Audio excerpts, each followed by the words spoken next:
नमस्कार, स्वागत है आपका। आप टेलीविजन न्यूज का एक्सप्लेनर देख रहे हैं। आपके साथ मैं हूं शबाब। 2027 का चुनाव कहने को भले दूर हो, भले आप उसे अभी कैलेंडरों पर देख रहे हो कि अभी 4 महीना बचा, 6 महीना बचा, 10 महीना बचा, लेकिन उत्तर प्रदेश की राजनीति में इस चुनाव से जुड़ी हुई शतरंज की बिसातें बिछना शुरू हो चुकी और हर राजनीतिक पार्टी, हर नेता अपनी इन्हीं बिसातों को सेट कर रहा है, अपने मोहरों को फिट कर रहा है। अखिलेश यादव चुनावों में सिर्फ भाषण नहीं दे रहे, बल्कि वो सामाजिक समीकरणों की ऐसी इंजीनियरिंग कर रहे हैं जिसने भाजपा और रालोद दोनों के लिए बेचैनी बढ़ा दी। खबर पश्चिमी उत्तर प्रदेश से है, वेस्ट यूपी, जहां जाट राजनीति के सहारे चौधरी जयंत सिंह अपनी ताकत दिखाते हैं। अब उसी जाट राजनीति में समाजवादी पार्टी सेंध लगाने के लिए उतर चुकी है। अभी कुछ दिनों पहले आपने देखा कि किस तरह दादरी में अखिलेश यादव ने गुर्जरों की एक बड़ी रैली को संबोधित। जाट के साथ गुर्जरों पर अखिलेश यादव का बड़ा फोकस। अखिलेश यादव जानते हैं कि जाट और गुर्जर और मुसलमान के सारे पश्चिमी यूपी का बड़ा किला फतेह किया गया और इस बात से बीजेपी से ज्यादा रालोद परेशान, क्योंकि इनको यह बात पता है कि अखिलेश यादव अगर पश्चिमी यूपी में एक्टिव हुए तो रालोद जितने विधायक 2022 में जिता ले गई थी, इसके आधे भी इस बार नहीं जीत पाए, क्योंकि पिछली बार अखिलेश यादव का साथ था तो मुसलमानों ने, यादवों ने, गुर्जरों ने, जाटों ने, सब ने मिलकर चौधरी साहब के विधायकों को जिता दिया। याद है 22 का चुनाव? नहीं याद? जब समाजवादी पार्टी और राष्ट्रीय लोक दल साथ में थे, पश्चिमी यूपी में भाजपा को बड़ा डेंट लगा, बहुत बड़ा डेंट लगा।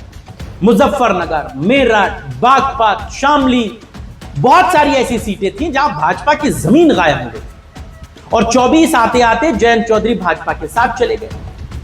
लेकिन 24 के चुनाव में चौधरी साहब भाजपा के लिए वो नहीं कर पाए जो काम 22 के चुनाव में अखिलेश यादव ने चौधरी साहब के लिए किया। चौधरी साहब गए तो बड़े लाव लश्कर के साथ थे कि भाई साहब, हम आप साथ में हैं, बीजेपी की सरकार है, मैं केंद्र में मंत्री हूं, बिल्कुल गेम पलट देंगे 24 का। 24 में अखिलेश यादव ने ऐसा पटका कि फिर चौधरी साहब की सारी राजनीति हाशिए पर चली गई और पश्चिमी यूपी में जहां जहां उनके विधायक जीते थे वहां भी भाजपा और चौधरी साहब कमजोर साबित हुए।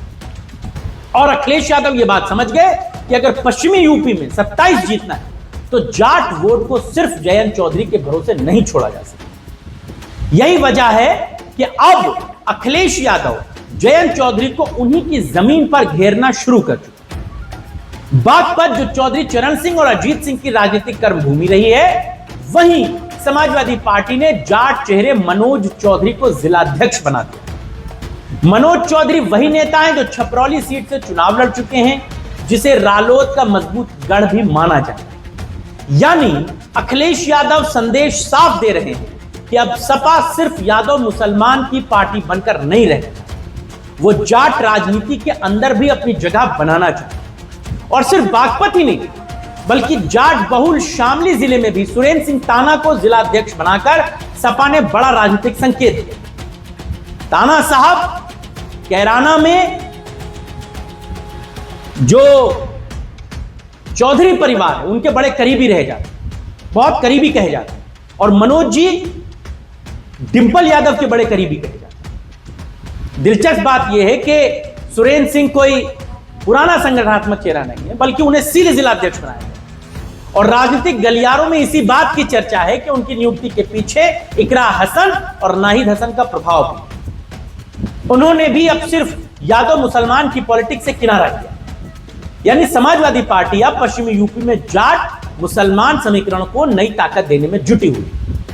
और कहानी सिर्फ जाट वोटों तक सीमित नहीं है, अखिलेश यादव गुर्जर राजनीति पर भी बड़ा काम कर रहे हैं, ये बात आपको पता है।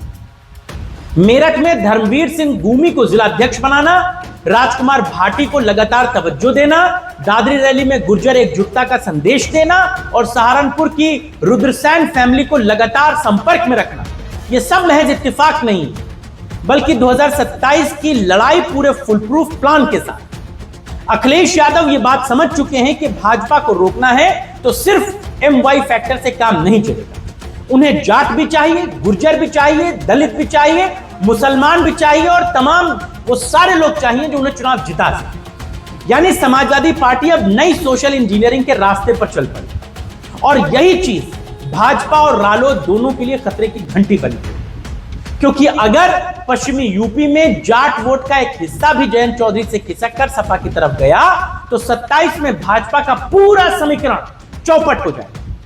और शायद यही वजह है कि अब पश्चिमी यूपी की राजनीति पहले से ज्यादा दिलचस्प और खतरनाक होने जा रही है। एक तरफ भाजपा का सत्ता नेटवर्क है तो दूसरी तरफ जयंत चौधरी की विरासत और अब तीसरी तरफ अखिलेश यादव की नई सोशल इंजीनियरिंग। तो अब देखना यही होगा कि 2027 की इस चुनावी लड़ाई में पश्चिमी यूपी किसके साथ खड़ा होगा, क्योंकि लड़ाई यहां पर सिर्फ अब वोट या सीटों की नहीं है बल्कि राजनीतिक दिशा तय करने की भी है।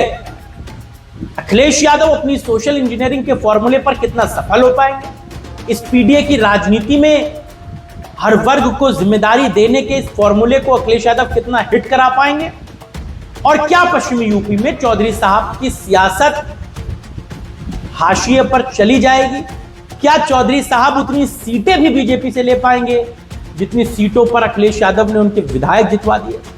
बताइएगा, आपके राय और विचारों का इंतजार रहेगा। इस वीडियो को बनाने में मदद की हमारे सहयोगी सुशील कुमार ने। अभी के लिए बस इतना ही, नमस्कार।